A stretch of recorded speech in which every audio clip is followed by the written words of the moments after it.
내가 이미 얻었다 함도 아니요 온전히 이루었다 함도 아니라 오직 내가 그리스도 예수께 잡힌 바 된 그것을 잡으려고 달려가노라. 형제들아, 나는 아직 내가 잡은 줄로 여기지 아니하고 오직 한 일, 즉 뒤에 있는 것은 잊어버리고 앞에 있는 것을 잡으려고 표대를 향하여 그리스도 예수 안에서 하나님이 위에서 부르신 부름의 상을 위하여 달려가노라. 아멘. 우리가 신앙이라는 것은 예수 믿기 전에 우리가 옛사람이라 표현하죠. 그때의 사고방식, 어떤 세상 사는 방법들, 또 가치관, 중요하게 여기는 것들, 뭐 재물이나 어떤 명예나 이런 것들의 변화입니다. 그래서 우리가 거듭난다, 새로운 인생을 시작한다는 거죠. 그래서 예수가 제일 귀하고 사명이 제일 귀하고 그래서 새 사람이라 이렇게 표현합니다. 그래서 새 사람이 변화되어 새 사람이 되는 겁니다. 제가 지난주에 생명이라는 말 이름에 대해서 단어에 대해서 그 문자적으로 생을 명령받는 것이 생명이라 제가 말씀을 드렸습니다.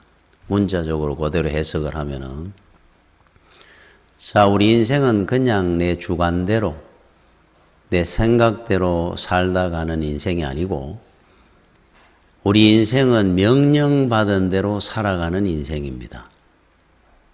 누가 명령하느냐? 하나님입니다. 생명의 주인이시니까. 그래서 하나님의 명령, 우리가 사명이라 그럽니다. 사명을 위해서 인생을 사는 것이 생명입니다. 인생을 명령받는 것이니까, 명령받는 대로 사는 삶이니까. 그래서 믿음의 삶이라는 것은 우리 각자 하나님 앞에 부름을 받았어요. 소명을 받은 겁니다. 돌 하나도 그저 생긴 게 없다 그랬으니까 각 사람한테 하나님이 주신 사명이 있어서 우리를 부르신 겁니다. 그 사명을 가지고 우리가 사는 것, 그게 바로 우리 믿음의 삶입니다. 그래서 오늘 우리 12절에 보니까 사도 바울이 이렇게 말씀을 합니다. 내가 이미 얻었다 함도 아니요 온전히 이루었다 함도 아니라 오직 내가 그리스도 예수께 잡힌 바 된 그것을 잡으려고 달려가노라. 예수께 우리 인생이 잡힌 바 된 사람들입니다. 선택을 받았을 때 주님이 우리 인생을 잡았다는 거예요. 포로됐다, 이렇게 사도 바울은 표현을 했는데, 그래서 잡힌 존재들입니다. 이미 운명이 결정이 났습니다. 내가 할 수 있다고 해서 마음대로 할 수 있는 인생이 아니라는 거예요. 사도 바울뿐만이 아니라 저와 여러분들도 이제는 다른 길은 없습니다. 주님 앞에 붙들린 대로 천국을 향해서 우리는 그 길을 가야 되는 겁니다. 소들을 그 고삐를 이제 끼우는 거죠, 코에. 소는 고삐가 끼워지는 순간부터 자기 마음대로 가고 싶다고 못 갑니다. 주인이 왼쪽으로 가야 되면 왼쪽으로 가고 오른쪽으로 가야 되면 오른쪽으로 가야 되고 일을 시키면 일을 해야 되고, 그런데 나는 오른쪽으로 가려합니다. 왼쪽으로 안 가고. 그러면은 주인이 너는 오른쪽으로 가고 싶으면 오른쪽으로 가라 놔주는 법이 없죠. 코만 아픕니다. 고생만 더 합니다. 자, 성도가 되는 순간에 우리에게는 고삐가 끼어지고 멍에가 씌워졌어요. 그거를 어디다 묶어놨느냐 하면은 십자가에 묶은 겁니다. 도망을 못 갑니다. 소나무에 묶인 고삐를 당겨가지고 뽑아가는 소가 없듯이 뽑고 피할 수 있는 것이 아닙니다. 이미 운명이 결정난 겁니다. 그거를 여러분들이 먼저 알아야 됩니다. 바울은 이걸 알았기 때문에 이미 나는 결정난 운명을 가지고 사는 존재다. 인정을 하고 갔어요. 가봐야 코만 아프다. 여러분, 제가 목회를 합니다. 목사가 돼서. 자, 목회를 하다가 힘이 들어요. 아, 내가 오늘부로 목회를 그만하고 장사를 하든지 사업을 해야 되겠다. 결정을 해가지고 제가 만약에 다른 것을 한다고 목회를 그만두면은 어떻게 될 것 같습니까? 아마 여러분들도 답을 아실 거예요. 저는 답을 압니다. 죽든지 죽을 고생을 해가 끌려오든지 다시 이 자리에. 둘 중에 하나죠. 아예 갈 생각을 하지 않습니다. 은퇴하는 그날까지는 이 자리를 살다가 죽든지 살든지 여기 있어야 된다. 이 생각을 하고 삽니다. 여러분들도 마찬가지라는 거예요. 무엇을 하고 있든지 간에 하나님의 그 뜻 안에 삽니다.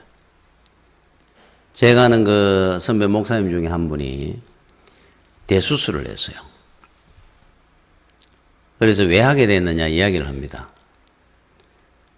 목회를 하다 하도 힘이 들어가지고 한 40 좀 넘었을 때 애들 키우기도 힘들고 밥 먹고 살기도 너무 어려워가지고 그래서 세상 일을 일단 밥은 먹고 살아야 되다 생각을 했다 그래요. 세상 일을 한 겁니다. 잠깐. 그러다가 뭐 어찌됐든 사고가 나가지고 내장이 파열되는 완전히 뭐 죽었다 살아난 겁니다. 대수술을 해가지고. 그러면서 그런 이야기를 합니다. 절대로 견눈질 할 필요도 없고 갈 수 없으니까 죽거나 사나 한 길만 가야 된다고 그러시더라고요. 그러니까 답은 못 갑니다. 하나님은 절대로 계획을 수정하는 법이 없습니다. 완전하신 분이고 전지전능하신 분이니까. 포기란 없습니다. 그래서 제가 늘 그러죠. 하나님의 이름은 영원입니다. 영원. 자, 하나님과 내가 고집 싸움을 합니다. 나는 못하겠습니다. 해라. 인생 중에 고집을 가지고 하나님과 붙어가지고 100년을 넘길 인생이 있습니까? 우리 길게 살아면 100년입니다. 하나님은 영원인데. 결국은 내가 포기해야 되겠죠. 그래서 우리에게는, 성도에게는 두 가지 길밖에 없습니다. 첫 번째는 감사하면서 쫓아가든지 달려가든지, 두 번째 할 수 없이 끌려가든지. 뭐 믿으면 안 되고 세상은 자꾸 눈에 들어오는데 안 믿으려고 그러니까 찜찜하고. 저도 그런 적이 있었습니다. 고등학교 때 친구들은 뭐 토요일까지 학교를 가고 주일날 하루 쉬는 날인데 주일날 어떻게 뭐 등산을 간다 놀러를 간다 그러는데 가고 싶은 거예요. 그런데 어디를 가면은 교회 안 가고 찜찜합니다. 어딘가 벌 받을 것 같고. 어릴 때부터 어머니가 하도 그런 이야기를 많이 하셔가지고 교회 누구는 뭐 주일날 교회 안 오고 등산 갔다가 뱀한테 물리있다 그러더라. 떨어져가 다리가 부러졌다 그러더라. 하도 들은 게 많아가지고 또 아이고 감히 교회를 다닌 적도 있습니다. 아마 여러분들 중에도 교회 안 올 수는 없고 오는데 기쁨도 없고 믿기는 믿어야 되겠고 그게 이제 두 번째 경우입니다. 감사하며 달려가는 사람이 있고 억지로 끌려오는 사람이 있고. 자, 세 번째, 죽어도 나는 내 방법대로 살 거야 라는 세 번째는 없습니다. 두 가지 길밖에 없습니다. 요나는 아수르의 수도였던 니느웨에 가서 복음을 전하라 그랬어요. 복음을 전하고 그들을 회개를 시키라 그럽니다. 원수의 나라인데 저들은 망해야 되는데 예수 믿으면 복 받고 잘 살 것 같은데 그래서 다시스로 배를 타고 도망을 갔습니다. 하나님이 지명수배를 할 때는 사람이 지명수배할 때는 혹시 피해갈지 몰라도 피할 데가 없습니다. 산이든 바다든 하늘이든 분명히 잡혀 나옵니다. 도망을 가는데 배들 뒤집을 만큼 태풍이 불고 바다에 던지키고 물고기 뱃속에서 사흘 밤낮으로 죽을 고생하다가 니느웨에 가서 내뱉습니다. 가야 됩니다. 괜히 고생만 하고 코만 아프게 간 거예요. 미리 갈 거를.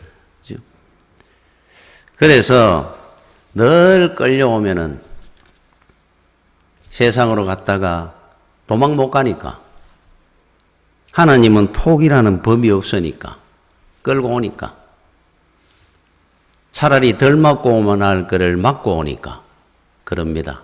전부여 허지옵소서 손 들고 옵니다. 주 나를 외면하시면 나 어디 가리까. 끌려온 사람들이 주제가입니다. 이게. 주님은 외면한 적이 없습니다. 자기가 외면했지. 그래서 이제 손 들고 옵니다. 차라리 기도하고 감사하고 살면 은혜를 받았을 건데.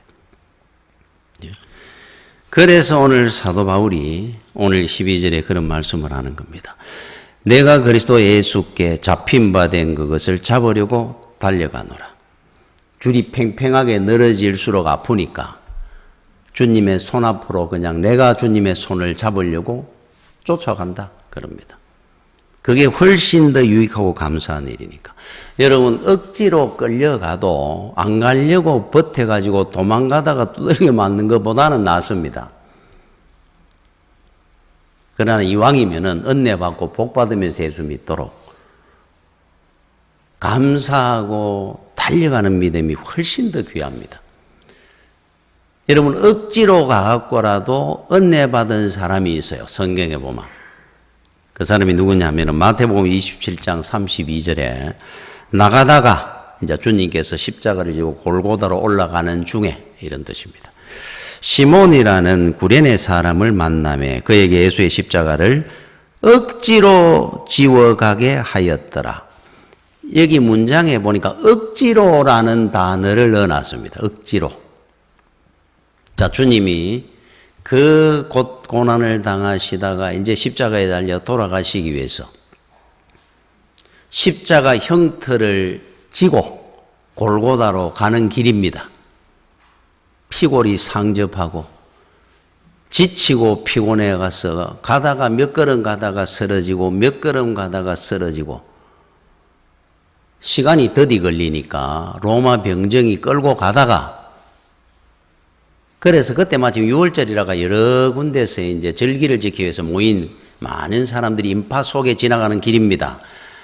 그 구경꾼들 중에 아마 건장하게 생겼던 한 남자가 로마 병정의 눈에 띄었던 것 같아요.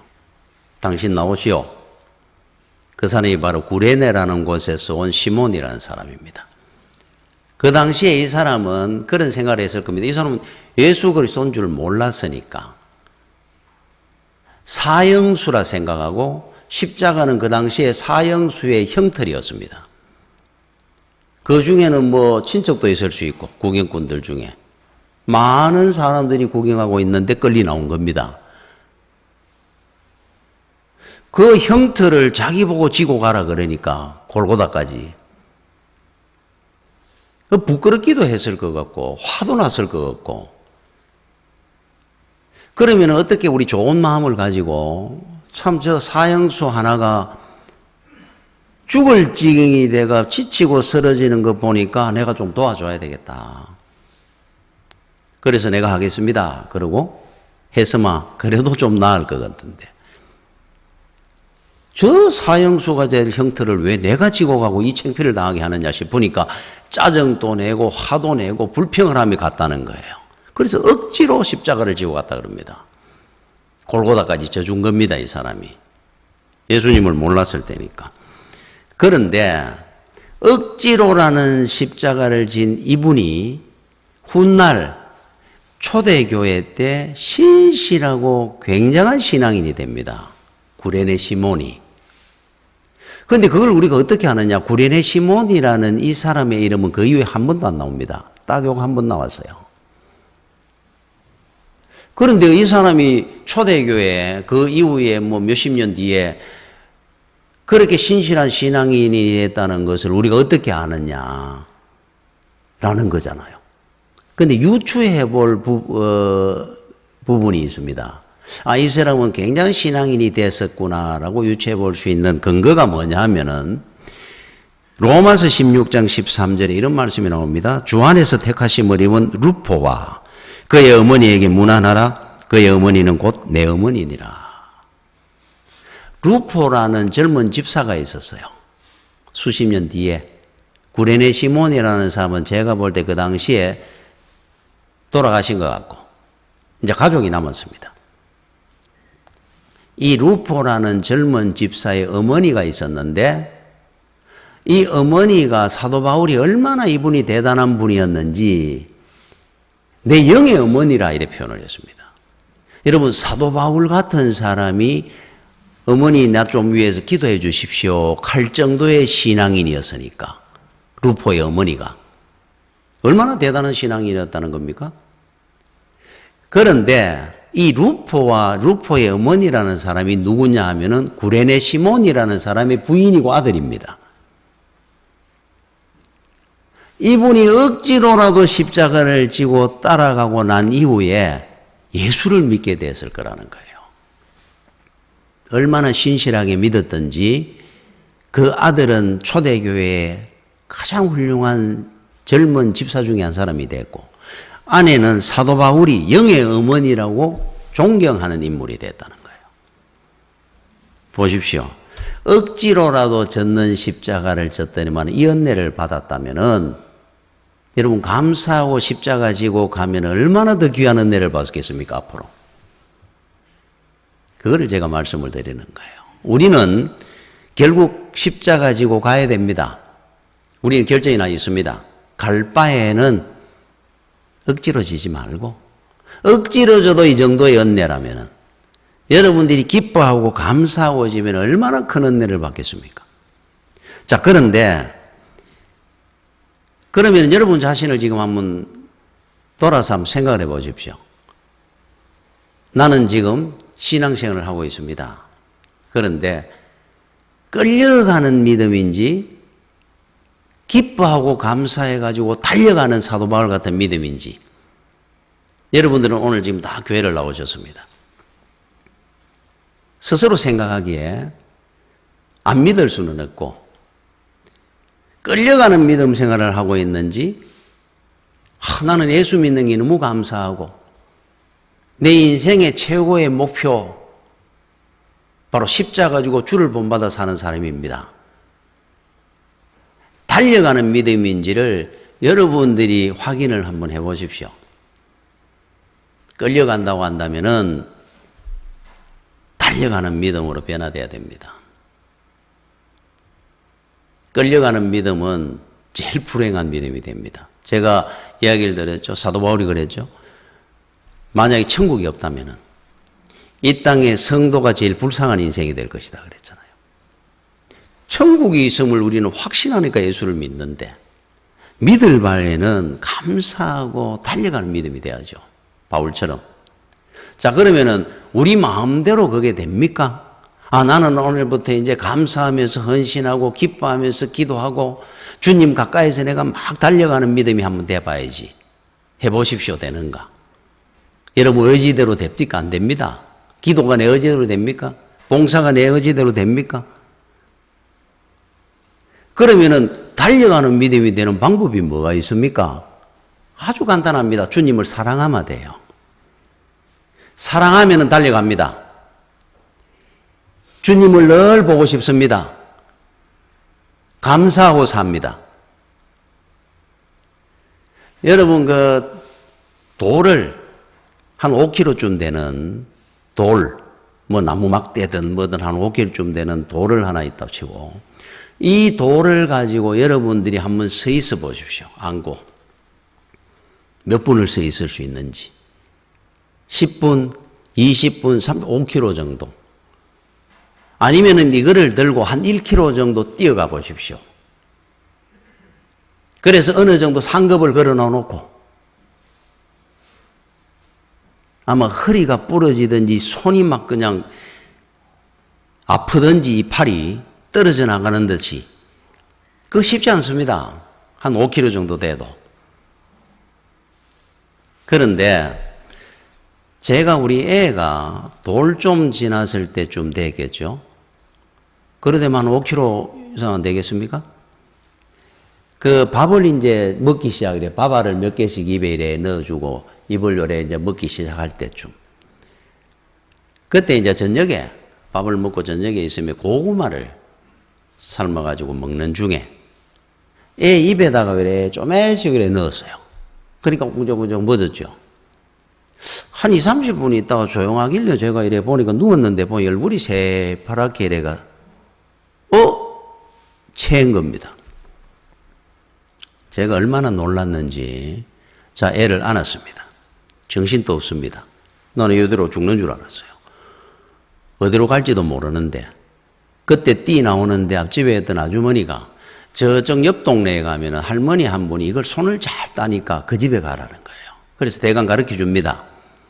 저희 집에서 제가 생각할 때 한 1km 정도는 안 돼도 한 6, 700m는 안 되겠나 싶어요. 이제 애를 안고 뛰었습니다. 뭐 다른 거에 메고 뭐 이런 게 없었고 그냥 안았습니다. 안고 막 뛰었어요. 그 집을 찾아갔습니다. 옆집에 가니까 옆집이다 그래가 그 할머니가 나와가지고 손을 땄습니다. 뭐 변화가 없습니다. 다시 들고 나왔습니다. 나와가지고 저희 집이 그 당시에 대연동이니까 파티마 병원 응급실을 가는데 저희 집 앞에는 택시들이 그 당시에 잘 없었어요. 차가 그 많이 다니는 길이 아니라서. 그러면 택시를 잡으려면 저쪽 앞에 차가 많이 다니는 큰 길을 가야 되는데 버스로 한 코스 좀에 더 됩니다. 무조건 1km는 넘습니다. 거리가. 이제 거기를 띱니다. 차가 뭐 택시를 잡으려고 막 뛰었습니다. 거기 가가지고도 택시가 금방 없어가 여기저기를 뛰다가 택시를 잡아가지고 파티모면을 갔습니다. 자, 응급실에 눕혀놓고 전혀 몰랐습니다.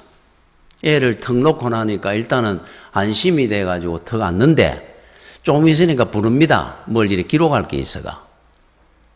이래 갔는데 볼펜을 들어야 되는데 팔이 안 움직이는 거예요. 이래 들어야 되는데. 그때서야 알았습니다. 이 감각이 하나도 없어요. 조금 있으니까 어깨고 목이고 다 부서진지 아픕니다. 팔은 전혀 움직이지를 못하겠더라고요. 그러고 나중에 우리 집사람이 와가지고 뭐 기록을 하고 옆에 앉아 있었는데, 이야, 나중에 한 30분 있으니까 허리고 뭐가 끊어질 듯이 아픈 거예요. 가만 생각하니까 그 애를 들고 그 먼 길을 뛴 겁니다. 땀을 흘리면서.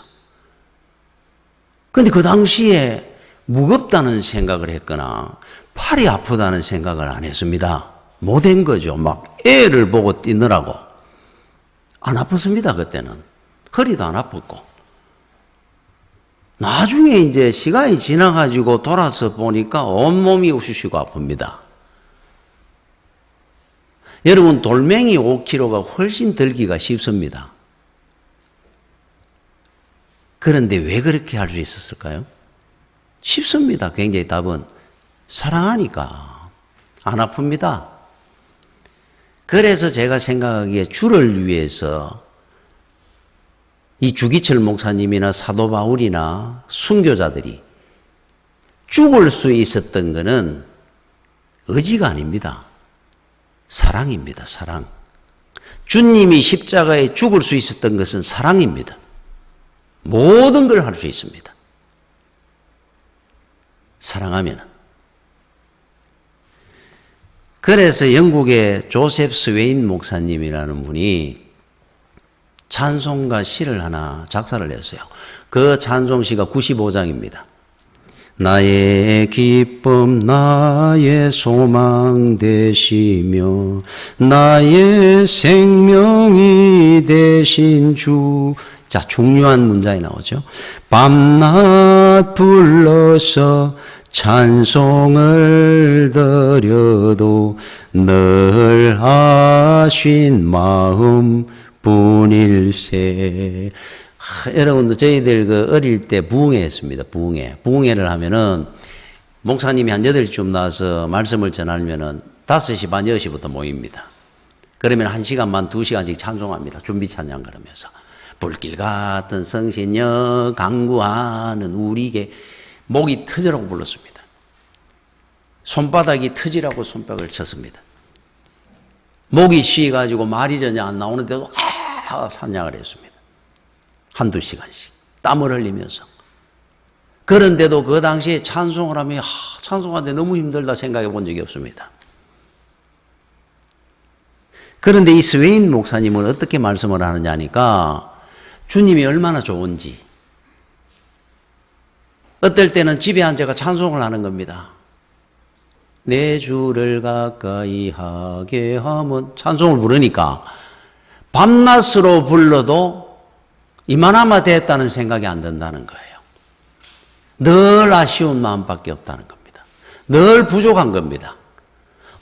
너무 많은 찬양을 해드리고 우리 주님을 위해서 밤새워 기도해도 모자란다는 거예요. 이건 누구하고 같은 건 줄 압니까? 부모가 이렇잖아요. 부모님들이 자식을 위해서 희생하고 사랑하는 것은 세상에 그런 희생과 사랑은 없습니다, 사실은. 그런데 어느 부모님한테 다 물어보십시오. 나는 내 자식들한테 해줄 만큼 다 해줘서 하는 부모가 없습니다. 늘 아쉬워합니다. 못 해줘가지고. 내가 조금만 더 잘해줬으면, 조금만 더 힘을 써줬으면 우리 애가 더 잘 됐었겠다. 전부 이야기합니다. 그만하면 충분했습니다, 사실. 많이 한 겁니다. 그런데도 늘 부족하다 생각하는 이유가 뭡니까? 사랑하니까. 끝이 없는 겁니다. 한이 없어요. 그래서 답은 안 합니다. 여러분, 주님을 사랑하면은 절대로 신앙생활을 끌려가는 것이 아니고 앞서갑니다, 더. 주님보다 앞에 뛰려고 막 뛰어나갑니다. 틈만 나면은 주님이 보고 싶으면 못 삽니다. 그런데 나는 예수를 믿는 게 저는 왜 이렇게 힘드는지 모르겠어요. 사랑하지 않아서 그런 겁니다. 그건 굉장히 쉽습니다, 답이. 우리 애를 위해서 여러분들이 기도하면 밤새도록 합니다. 입시 앞두고 나면은. 사랑입니다, 사랑. 자, 13절에 형제들아 나는 아직 내가 잡은 줄로 여기지 아니하고 오직 한 일, 즉 뒤에 있는 것을 잊어버리고 앞에 있는 것을 잡으려고 한다. 사도 바울이 얼마나 지금 이게 빌립보서는 로마 감옥에 있을 때 썼는 글입니다. 자, 그러면 그 전에 뭐죠? 선교 여행도 하고 많은 일을 두들겨 맞고 고난도 당하고 선교도 하고 자랑할 게 많은 분이에요. 영적으로 이야기를 하면은. 그런데 이분이 지금 뭐라고 얘기하냐면 내가 과거에 했던 거 다 잊어버렸다 그럽니다. 그거 나는 생각하고 하루도 안 산다는 겁니다. 지금 오직 앞의 일, 하나님 앞에 서는 그날을 생각하며 나는 오늘을 살 뿐이다 그럽니다. 여러분 흔히 이런 말을 하죠. 작은 젊을 때 성공으로 일생 망치는 사람들이 있습니다. 작은 성공이 그 귀한 인생을 망치는 겁니다.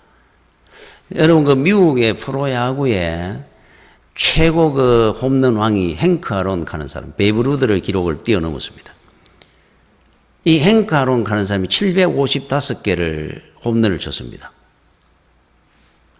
야, 755개를 쳤으니까 엄청난 거 아닙니까? 그런데 이분이 어떤 게임은 홈런을 4개도 친 적이 있어요. 한 게임에. 나갈 때마다 다 홈런을 친 겁니다. 하기야 뭐 755개를 쳤으니까 거기에는 뭐 2개 친 때도 있었고 3개 중에 4개 칠 때도 있었겠죠. 그러니까 755개를 쳤을 겁니다. 그런데 이분이 했는 말이 있습니다. 나는 내가 홈런을 쳤을 때, 여러분 일반 선수들 홈런 칠 때 한번 보십시오. 홈런을 치고 나면은 막 관중석을 향해 불쩍불쩍 뛰고 뭐 배트를 절로 던지기도 하고 막 세레머니도 하고 막 불죽을 띠미 막 뜁니다. 이 베이스를 돌 때. 그런데 이분은 이런 말을 합니다. 자기가 홈런을 딱 쳐서 뛰어나가면서 홈런인지 아닌지만 확인하는 거예요. 그 다음부터는 베이스를 전력 질주를 해요. 한 번도 세레머니를 한 적이 없다 그럽니다. 한 번도 관중들이 와 환호할 때 답례를 해보고 인사를 해본 적이 없다 그럽니다. 오로지 베이스를 보고 최선을 다해가 뛰어가지고 홈으로 들어온다는 겁니다. 그리고는 딱 앉자마자 방금 홈런 쳤는 거를 잊어버린다는 거예요. 두 번 다시 기억을 안 한다 그럽니다. 다음 타석에 내가 어떻게 또 공을 쳐야 될지를 생각한다는 겁니다. 이 사람은 방금 홈런 쳤는 거를 기억해 본 적이 없다 그럽니다. 다음 타석을 생각한다는 거예요. 그러니까 성공하는 겁니다. 755개를 친 겁니다. 여러분 성공이든 실패든 뒤에 것은 잊어버리는 겁니다. 앞에 것을 보고 나아가는 겁니다. 인생은 윤회하는 법이 아닙니다. 살았다가 또 살고 하는 게 없습니다. 오로지 앞을 보고 전진해 가는 것이 인생입니다. 그러니까 젊을 때 한번 성공해가 인생 망치는 사람들 한번 보십시오. 차라리 젊어서 고생은 샀어도 한다 하는 이유입니다. 이 사람은 성공하는 거기를 위해서 홈런 친 것도 방금 친 것도 잊어버린다네. 그래서 하루에 3개, 4개 쳤는데 내가 오늘 홈런을 몇 개 쳤는지를 모를 때가 많다 그럽니다. 기억도 안 하는 겁니다. 이미 지나갔으니까 이거는. 앞에 내가 또 어떻게 홈런 칠 것만을 생각하는 거예요. 앞을 보고 하는 겁니다. 성도는. 하나님의 심판대 앞에서는 상급을 바라보고 가야 됩니다. 오늘날까지 내가 어떻게 살았는데 내가 무슨 선교를 했는데 그 필요 없는 겁니다. 지금부터는. 그거 매달려가지고 평생 살면 안 되는 겁니다. 실패도 똑같습니다. 거기에 묻히는 게 아닙니다. 앞을 보고 가는 겁니다. 여러분 마가렛 미첼이라는 분이 있어요. 이분은 유명한 방송사 기자입니다. 신문사. 기자 생활을 하다가 교통사고를 당해가지고 발목이 골절되는 바람에 그러니까 거의 뭐 불구처럼 이게 못 서게 돼가지고 제대로. 그러니까 기자 생활을 못하면 취재하러 다니고 하기도 힘드니까. 그래서 이제 기자 생활을 못하게 되니까 그 젊은 나이에 얼마나 그 참 낙심이 크겠습니까? 이분은 출중한 신앙을 갖고 있었던 분이에요. 신앙의 힘으로 정말 일어난 겁니다. 그러면서 이런 생각을 했어요. 하나님께서 내 인생에 가는 방향을 바꾸려고 하시려고 이런 일이 내한테 있구나. 여러분 살다가 어떤 문제가 생기고 실패가 있고 어려운 문제가 생길 때는 이렇게 하나님의 뜻을 생각할 줄 알아야 됩니다. 하나님께서 내 가는 인생의 방향을 틀어보려고 하시는구나. 받아들이는 겁니다. 그거를. 그 무치가 있는 게 아닙니다. 자, 그러면서 이 사람은 글을 쓰는 재주가 있으니까 은사가. 기자 생활하면서. 그래서 나는 발 하나를 못 쓰게 됐을 뿐이지 글은 쓸 수 있으니까 나는 소설을 써야 되겠다. 이제 집에서 글을 씁니다. 못 다니니까. 3년을 소설을 썼습니다. 한 권을. 3년을 쓰고 난 뒤에 이 소설을 출판을 해야 되는데 출판사를 못 구해가지고 이리저리 찾아다니는데 6년을 찾아다녔습니다. 아무 소다 뭐 읽어봐 주지도 않으니까 신인 그 소설가 작품을. 그러다가 맥밀란 출판사라는 곳을 찾아가는데 거기에 레이턴이라고 하는 편집장을 만나려고. 근데 이분이 어디에 가가지고 뭐 어느 호텔에 지금 그 출장으로 와 있다는 소리를 듣습니다. 그 호텔을 찾아갑니다. 자기 원고 이만한 뭉치를 인사를 하고는 나는 미첼이라는 사람입니다. 내 소설 한 번만 읽어주세요. 자, 온 데 안 찾아다닌 데가 없습니다. 근데 마침 이제 이 출판사 편집장을 또 만나러 온 겁니다. 6년 동안 다녔습니다. 그러니까 이 사람이 귀찮으니까, 알았다고 받아놔놓고, 뭐 스리뭉치 속에 던져놨어요. 한 달을 집에 기다리도 연락이 없고, 2달을 기다리도 연락이 없고, 3달을 기다리다가 출판사를 찾아갑니다. 제 작품을 한번 읽어봤셨습니까? 안 읽어봤어요. 근데 이 아저씨가 누구였더라? 그때 제가 왜 호텔에서 원고 드렸지 않습니까? 가만히 생각해 보니까 어느 서류뭉치에 던지는 기억이 납니다. 그래 미안하잖아요. 알았습니다. 제가 한번 읽어보겠습니다. 시간 남아. 그리고는 그걸 찾아가 이제 얹어놨습니다. 책상 위에. 바빠가 읽어보지도 못하고 있다가 다시 한두 주 있다가 시간이 있어가지고 오후쯤 그 원고를 하도 그랬으니까 한번 읽어본 겁니다. 처음부터 이래. 읽다가 얼마나 푹 빠져서 이틀 동안 밤낮으로 읽은 겁니다. 그리고는 바로 연락이 온 겁니다. 출판하자. 그리고 이제 출판을 했습니다. 이분이 1900년도에 딱 태어난 분이니까 미첼이라는 분이 그 시대 이야기입니다. 그래서 출판을 했습니다. 10년 만에, 글 쓰고 거의 10년 만에 출판을 했는데 출판회가 첫 책이 나오는 당일날 5만 부가 팔렸습니다. 미국에서. 전 세계로 베스트셀러가 되었습니다. 그 작품 이름이 바로 바람과 함께 사라지다입니다. 마가렛 미첼의 바람과 함께 사라지다. 10년을 기다린 겁니다. 여러분들이 기억을 해야 될 것이 잊어버리는 겁니다. 실패도. 내가 다리가 부러져가 인생 끝났구나가 아닙니다. 이 사람은 새로운 길을 또 출발하는 겁니다. 단지 포기하지 않는 겁니다. 10년 동안 열심히 또 문을 두드리는 겁니다. 그래서 로마서 8장 24절 25절에 우리가 소망으로 구원을 얻었으며 보이는 소망이 소망이 아니니 보는 것을 누가 바라리요? 눈에 보이는 거 지금 소망 아닙니다. 이거 얼마 안 갑니다. 안개입니다. 만일 우리가 보지 못하는 것을 바라면 참음으로 기다릴지니라. 인내할 줄 알아야죠. 지금 눈에 보이는 성부가 다 아닙니다. 진짜 성부가 있습니다. 앞으로. 지금 여러분이 조금 성공했습니까? 실패했습니까? 아무 상관없습니다. 진정한 성부는 앞으로 올 겁니다. 마지막 성부입니다. 여러분 동호에 주유라는 장수가 있었어요. 옛날 그 제갈공명 유비 시절에. 이 주유라는 대장군이 어느 정도로 대단한 사람이냐면은 평생에 한 번 전쟁에 패한 적이 없었던 사람입니다. 백전백승했습니다. 유명한 주유입니다. 그런데 언제 패하느냐 하니까 제갈공명과 일대 결전을 했는데 거기서 패합니다. 지략에. 패하고 그 전쟁을 마지막으로 주유는 죽습니다. 죽으면서 주유가 이런 말을 했습니다. 내 평생에 한 번도 나는 패배한 적이 없었다. 10번, 100번을 이길 겁니다. 내 인생에 딱 한 번 패한 적이 있는데 바로 오늘 제갈공명에게 패한 이것이다. 그런데 내 마지막으로 패한 이 패배 때문에 나는 죽는다. 죽었어요. 마지막에 웃는 자가 웃는 자입니다. 최후의 승리자가 진정한 승리자입니다. 앞에 10번, 100번 이기도 끝에 이기는 자가 이기는 거예요. 지금 여러분들은 무엇을 위해서 지금 살고 있습니까? 지금 이겼습니까? 좀 성공한 것이 있습니까? 자랑할 만한 것이 있습니까? 진짜 성부는 따로 있습니다. 그거를 보고 사도 바울은 살았던 사람이에요. 영원한 승리자가 되느냐, 영원한 패배자가 되느냐, 그 성부가 우리한테는 남아있는 겁니다. 성도는 그 성부를 보고 가는 겁니다. 그래서 우리 주님께서 이 땅에 사는 날 동안에 다 줘라, 다 져줘라, 너희들은 진정한 영원한 승리자가 될 것이라 하는 뜻이에요. 그거를 위해 살아야죠. 오늘 14절에 표대를 향하여 그리스도 예수 안에서 하나님이 위에서 부르신 부름의 상을 위하여 달려가노라. 그날을 보고 달려가는 겁니다. 성도의 길은.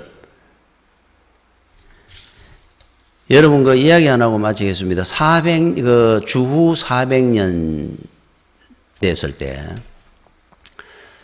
그 당시만 해도 여러분 영화도 봤을 겁니다. 이 검투사들 그 시합하는 원형 경기장 안에서 뭐 로마 황제든 뭐 어디에 막 앉아 있고 그 앞에 많은 그 관중들 앞에 검투사들이 칼을 들고 싸움을 합니다. 시합을 합니다.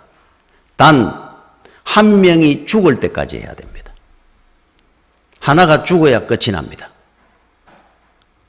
얼마나 잔인한 참 경기입니까?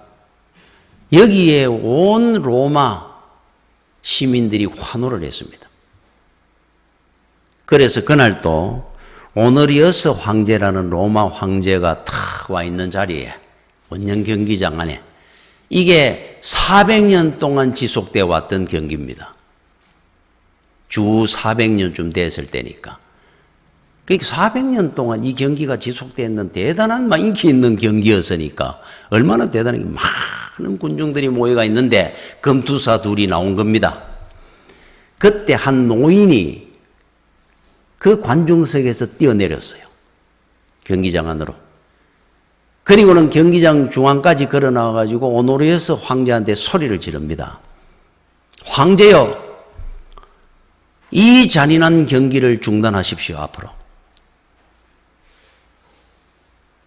이렇게 존엄한 인간의 생명을 이렇게 잔인한 방법으로 죽이는 이 경기를 중단하십시오.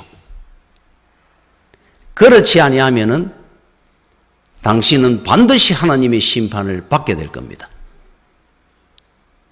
그러니까 군중들이 막 소리를 지릅니다. 죽이라고 저 사람을. 끌려집니다. 잡혔습니다. 그때 황제가, 오누리우스 황제가 죽여라 그랬어요. 그 자리에서 참수형을 당하고 목이 떨어져 죽었습니다. 그런데 그날 이후로 놀라운 일이 벌어지기 시작하는 거예요.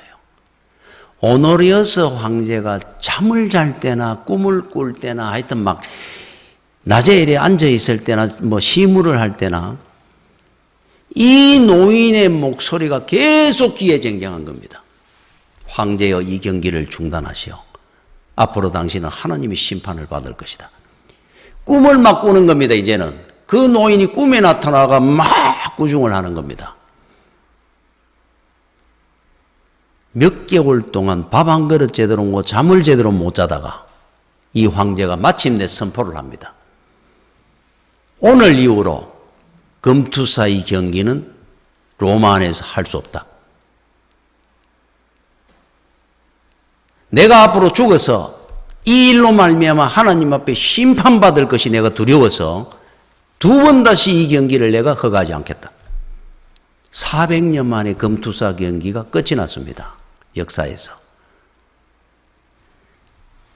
텔레마크스라고 하는 시리아의 한 수도사에 의해서 로마 황제가 그 앞에 무릎을 꿇게 된 겁니다. 자, 이 사람은 정말로 인생, 생명, 하나님이 자기를 부르신 부름의 상을 위해서 달렸던 사람입니다. 목숨을 걸고. 지금 여러분들은 예수를 믿는다고 누가 핍박하거나 죽이지 않습니다. 그런데도 불구하고 어디 가서 나는 예수 믿습니다라는 말도 안 하고 삽니다. 그 말 정도는 우리가 최소한 나는 예수 믿는 사람입니다 라는 정도는 할 수 있어야 될 것 같은데, 텔레마크스 수도사처럼 죽음을 부릅뜨고 목이 잘려나가는데도 하나님의 말씀과 뜻을 소리지르며 전하는 사람도 있었는데, 그런데 어떻게 우리가 끌려가는 믿음이 아니라고 할 수 있겠습니까? 여러분들이 길을 가야 됩니다. 주님의 뜻 가운데 원하는 길을 달려가십시오. 최소한 여러분들을 보며 그리스도의 향기가 나는 정도의 믿음의 삶은 사시는 여러분들이 되시기를 축원합니다. 기도하겠습니다. 주여, 은혜를 감사를 드립니다. 우리가 믿음의 길을 사도 바울처럼 우리 앞의 것을 바라보고 달려가는, 우리 하나님의 앞에 섰을 때 그 심판의 날을 상급을 생각하며 달려갈 줄 아는 우리 믿음의 성도들이 다 되도록 은혜 베풀어 주시옵소서. 예수님 이름으로 기도드립니다. 아멘.